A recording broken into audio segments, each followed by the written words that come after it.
Bueno, vi el de ayer, por ejemplo, en la Basílica de Guadalupe hay una banda que se lleva las monedas que tiran porque así las almacenan más rápido.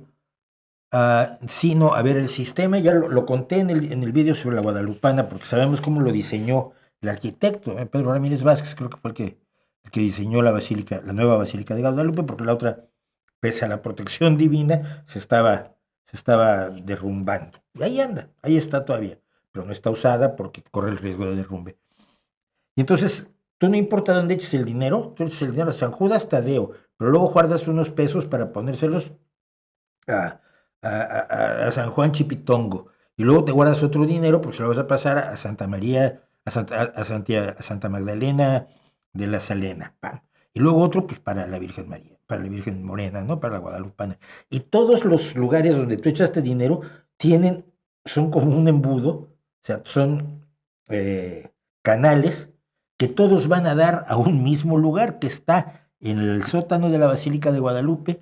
Es una caja donde se concentran todas las limosnas, dando igual a quien se las hayas dado, y ahí hay gente todo el tiempo contando dinero, haciendo fajos de dinero y bolsas de monedas y enviándolos al banco todos los días continuamente. Es una cosa impresionante, pues probablemente junto con la Basílica de San Pedro, el templo más redituable para la Iglesia Católica es el de la Virgen de Guadalupe, por el enorme fervor de la gente, y a mí, perdónenme, pero a mí ese fervor me rompe el alma, me parece trágico, me parece una de las tragedias nacionales, y mira que para tragedias México, ¿no?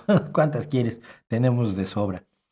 Pero me parece una de las grandes tragedias nacionales, el encomendarle alma, vida y corazón a una aparición que no está fundamentada, que no es cierta, que no fue nunca real, que los propia gente que fue abad de la basílica como Schulenburg dijeron que era un embuste, y que la gente haga depender su vida de eso.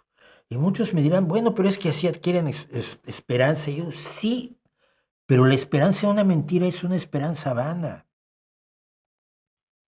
Vivir engañado y feliz, decía, y creo que es la frase de George Bernard Shaw, el hecho que un creyente sea en un momento dado más feliz que alguien que no lo es como decir que alguien que toma drogas es más feliz que alguien que no las toma, pues toma drogas. Y la religión cumple en muchos aspectos la función de una droga, te tranquiliza, te quita miedo, te da valor, pero es una droga mental, ¿no?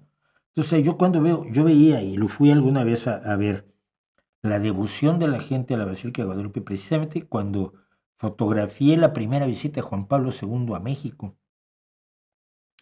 Eh, y me rompe el alma, me rompe el alma, me parece de lo más triste, me parece de lo más humillante, me parece de lo más prescindible además.